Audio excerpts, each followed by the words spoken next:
क्या है मेरे घर में? जम के बोलो, 2 बेटे हैं।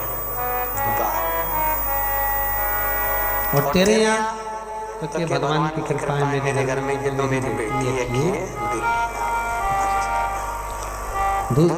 दूसरा बोला भैया भगवान ने बहुत कृपा करी, मेरे को तो इतनी कृपा करी कि मेरे घर में भगवान ने 2 बेटे दे दिए, चिंता मुक्त हुआ।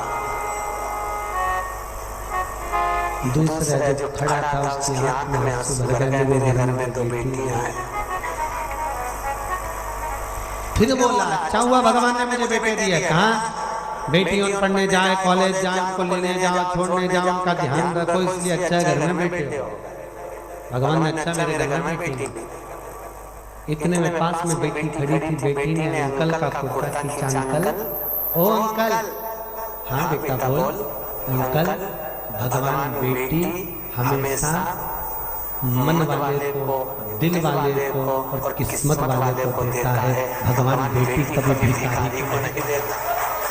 उस छोटी सी लड़की ने, छोटी सी बेटी ने अंकल का कुर्ता खींच कर दी। कहा कि भगवान बेटी हमेशा दिल वाले को, किस्मत वाले को, भाग्य वाले को देता है, भिखारी को नहीं देता। जिसका मन ही नहीं है दान देने का, जो बहन तक को तो कभी 1 रुपया निकाल के नहीं दे, कभी ननन तक को अठन्नी नहीं दे, भगवान ऐसे के घर में क्या छोड़ी देगा? क्या देगा?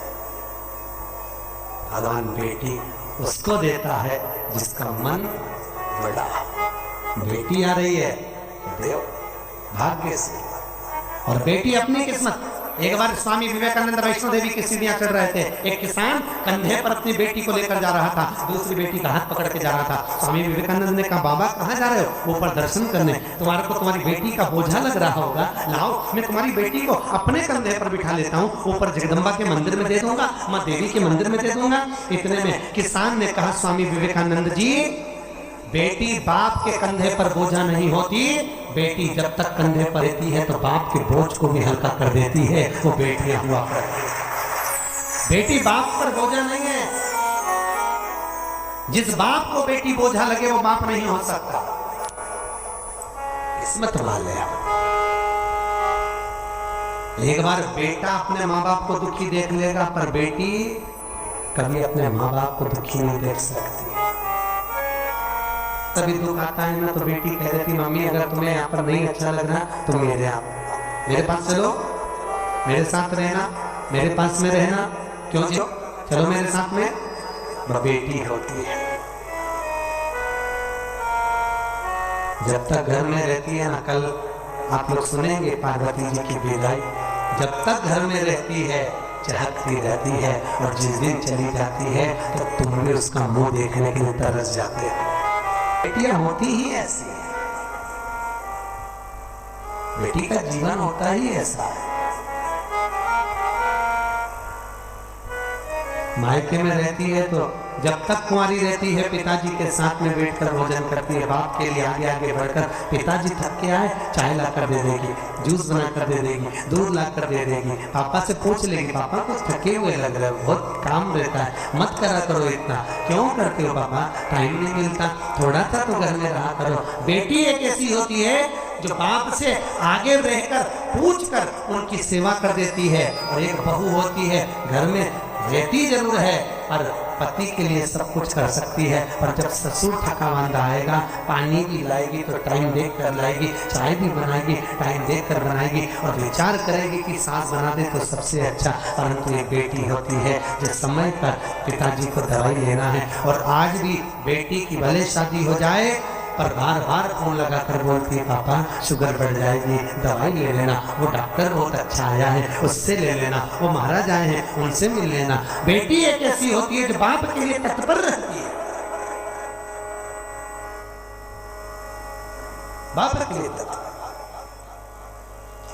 और पर गांव में जब बेटियां ब्याहती हैं, बहुत दूर गांव अगर बेटी को ब्याह दिया, बहुत दूर भेज दिया, तो बेटी भी तरस जाती है अपने माँ बाप से मिलने के लिए, परिवार से मिलने के लिए। और ऐसी कोई माँ नहीं जिसको मायके की याद नहीं आती हो। बूढ़ी से बूढ़ी को भी राखी पर, त्योहार पर, ऋषि पंचमी पर अपने मायके की याद आ जाती है, तो वो भी कह देती है तुम सब मायके चली जाओगी, घर में कोई तो रहे, एक काम करो पाकिट में 4 राखी रख दो, थोड़ी सी कंकु चावल रख दो, मेरे भैया के लिए, मेरे भाई के लिए भेज दो।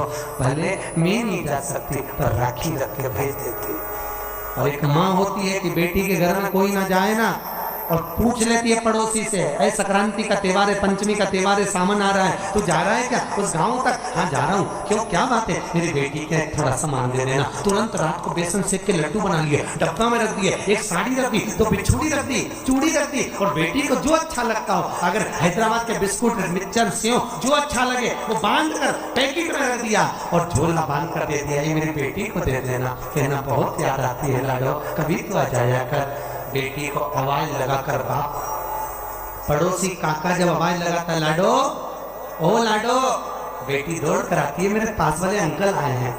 क्या बात है अंकल? ये तेरी माँ ने भेजा है बेटा, तेरे पापा ने ला कर दिया था। ये बेटी अंदर ले जाती है, डब्बा खोल कर बेसन का लड्डू जब देखती है तो बेटी की आंख में भी आंसू भर आते हैं। माँ सब भूल जाते हैं पर तू नहीं भूल पाती है। बाहर निकल कर आकर कहती है अंकल मेरे पापा कैसे हैं? पापा की पूछी, माँ की नहीं। क्यों? क्योंकि बेटा माँ को प्रिय होता है और बेटी बाप को प्रिय होती है। बेटी बाप को स्नेह इतना करती है, आते से पूछती है मेरे पापा कैसे हैं अंकल? और कैसे हैं? उनको कोई दुख तो नहीं है? बोलना, बहुत दिन हो जाते हैं, इतनी दूर गांव पढ़ना है अंकल, इतनी दूर क्यों पढ़ना दिया? मेरे बाबू को देखने के लिए तरस जाती हूँ, कभी मिल ही नहीं पाते। भैया भी नहीं आता, तीज त्योहार पर शहर में आता, काम करके निकल जाता, मेरे पास नहीं आता। क्यों? मैं उससे कुछ मांगती नहीं, मुझे कुछ नहीं चाहिए, 500 का नोट भी नहीं चाहिए, 1 रुपया नहीं चाहिए, साड़ी भी नहीं चाहिए, मैं आ नहीं सकती। घर आती हूँ तो मेरी भाभी को ऐसा लगता है कि ननद आ गई, खूब लेकर चली जाएगी। मैं कौन समझाए भाभी, मुझे किसी चीज की कमी नहीं है। मेरे माँ बाप जब तक जिंदा हैं मेरा आने का मन करता है, मुझे बुलाते क्यों नहीं हो? बेटी एक ऐसी होती है जो भाव से दौड़ कर आ जाती है। बेटी का दिल ही ऐसा होता है। लोग कहते हैं बेटी की विदाई में सबसे ज्यादा मार रोई। शिव महापुराण में लिखा है कि बेटी की विदाई में सबसे ज्यादा हिमालय राज रोया, पत्थर भी रोया था पार्वती की विदाई में, पत्थर की भी आंख से आंसू निकल गए, हिमालय राज भी रो पड़ा। जानकी जी विदा हुई तो दशरथ जी रो, जनक जी रो पड़े। बेटी की विदाई में जितनी माँ नहीं रोती उससे ज्यादा बाप रोता है। वो भी कह देता है इसको जो अच्छा लगे ना इसकी विदाई में दे दे, अच्छी अच्छी साड़ी दे दे, अटैची दे दे, देख ले जो चीज की कमी हो ना वो दे दे। पर आगे आकर कभी भी बाप रोता हुआ नहीं दिखता। दरवाजे के पीछे बेटी जब विदा होती है पीछे खड़ा हो जाता है, जा रही है, मैं कैसे विदा करूंगा इसको आगे से आगे कॉलेज ले जाना, स्कूल ले जाना, दुकान बंद कर करके चले जाता, ट्यूशन था, आज वही बेटी चली जाए, कहाँ देखने को मिलती। बेटी का जीवन बड़ा विचित्र है। जितने दिन घर में रहे साहब बहुत खुश हुई है, इसके आने से खुशी आई है। बेटियां आ गई, घर में आनंद आ गया। आनंद और बेटियां नहीं आए तो शादी का आनंद नहीं आता। इनके आने से कुछ नहीं दे पर आ जा। क्या मांग रही है तुमसे? नहीं तो एक जायदाद के हिस्सेदार ये भी है, जिस दिन खड़ी हो गई ना अदालत में पसीने छुड़वा देगी, पूरे फ्लैट का हिस्सा लेकर जाएगी। कमन है बेटी ही ऐसी। क्या मांगा तक्ष प्रजापति, हे जगदम्बा, हे जगज्जननी, हे अम्बा, हे भवानी, मेरे घर में खुद बोली, दुर्गा खुद बोली, तुम्हारे घर में पहले से तो इतनी बेटियां, इतनी बेटी का करोगे क्या? जगदम्बा ने जब बोला, दक्ष प्रजापति कहते हैं जितने बेटों से सुख नहीं है साहब, बेटी का मुख देखकर सुख मिल जाता है, इसलिए मुझे बेटियां चाहिए। मेरे घर में ये जगजननी तुम प्रकट हो जाओ, ये मेरे घर में तुम आ जाओ। दक्ष प्रजापति ने जब कहा माँ तुम मेरे घर में आ जाओ, तुम मेरी बेटी बन जाओ, मेरी बेटी अगर घर में होगी तो मुझे सुख मिलेगा, मुझे आनंद मिलेगा। बेटी को कितना भी दुख होता है ना तो भी बाबू से कहती है पापा मेरे को दुख है।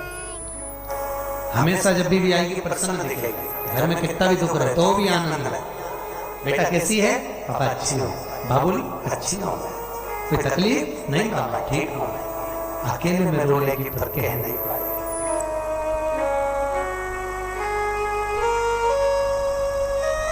प्रेम रखिए, जितना रख सकते हो स्नेह रखिए। दूसरे घर की बेटियां अपने घर में आती हैं बहुत श्रद्धा लेकर, कितने अरमान लेकर आती हैं, सम्मान करिए। और बहुओं से भी निवेदन है, बेटियों से भी निवेदन है, घर के बुजुर्गों का सत्कार करें।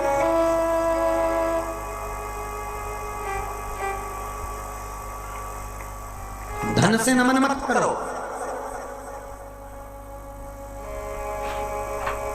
माता पिता का सास ससुर का पैसा नहीं चाहिए। पैसा भी गया, हिस्सा जायदाद का मिल भी गया तो चोर चुरा कर ले जाएंगे, वापिस रोड पर आ जाओगे। टैक्स का छापा पड़ गया, सब चले गया, कुछ नहीं बचा। माता पिता का जायदाद हिस्सा नहीं चाहिए, माता पिता की सेवा करो, उनका आशीर्वाद चाहिए। जायदाद का हिस्सा तो कब बर्बाद हो जाएगा मालूम नहीं पड़ेगा, पर आशीर्वाद मिल गया तो जीवन सार्थक हो जाएगा, फिर हिस्से की जरूरत ही नहीं पड़ेगी। हिस्से की जरूरत क्या? नानी भाई का मायरा सुना है आप लोगों ने? बोलो तो, सुना है? नरसिंह मेहता जी की दादी जी मरी थी, आपको मालूम है? क्या नाम था उनका?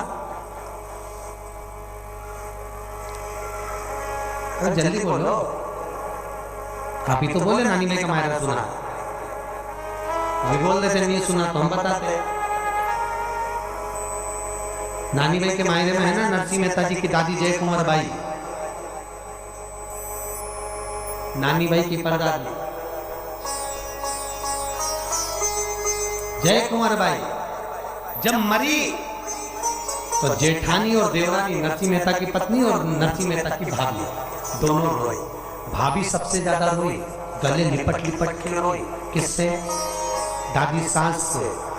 इतना घूंघट डाल के रोई, चिपक चिपक के रोई, चिल्ला चिल्ला के रोई, डिजाइन में रोई, खूब अच्छी रोई। और थोड़ी देर रोई, उसके बाद में देवरानी से बोली तू रोले में पानी पी के आई। अब तू रोले पानी पी के आई। देवरानी जब रोने बैठी तब देवरानी को लगा, नरसिंह मेहता की पत्नी को लगा कि जेठानी जो इतना ताना देती थी, इतनी गाली देती थी, वो इतना क्यों रो रही है। जब देवरानी रोने बैठी तब मालूम पड़ा कि इतनी चिपक के क्यों रो रही थी। सास के कान में सोने की मुर्गी थी, इसको दांत से कतर रही थी। उस सोने की मुर्गी को निकाल रही। मायरे में, नानी भाई के मायरे में सुना होगा, सोने की मुर्गी निकाल ले गई, मटका में डाल दिया और देवरानी रो रही। जेठानी के पास में पूरा घर, जमीन, जायदाद, संपदा सब कुछ था, पर नरसिंह मेहता के पास कुछ नहीं था। कथा में सुना होगा, कुछ भी नहीं। उसके बाद भी 4 मंजिला मकान मिल गया, खूब रात से ठाठ हो गया। तो जेठानी ने गालियां दी किसको? जो बूढ़ी अम्मा मर गई जय कुंवर बाई उसको, कि चुपचाप से दे रही होगी। चुपचाप से कुछ नहीं दिया, बस दादी ने अगर दिया तो आशीर्वाद दिया। वो आशीर्वाद इतना फल गया कि जीवन सार्थक बना दिया। वो आशीर्वाद इतना फला। धन नहीं चाहिए, संपदा नहीं चाहिए, दौलत नहीं चाहिए। भगवान के मंदिर में जाओ तो रोज रोज कुछ मांगना नहीं, भगवान से निवेदन करना। अधिक मास चल रहा है, अधिक मास की कथा पढ़ोगे तो उसमें लिखा है क्या लिखा है कि द्रौपदी जब ब्राह्मण की बेटी थी, बहुत छोटी थी, संत लोग आए, इसके पिताजी शांत हो गए। जब संत आए, संतों की इतनी सेवा करी, संतों ने कहा मांग बेटा तुझे क्या चाहिए। तो द्रौपदी ने क्या कहा था? मुझे सुंदर पति मिले, ज्ञानवान पति मिले, वीर पति मिले, अच्छा पति मिले, ऐसा पति मिले, वैसा पति मिले। द्रौपदी ने बस पति मिले पति मिले पति मिले 5 बार कह दिया था। तो संतों ने कहा जितनी बार तू बोली उतना ही मिले।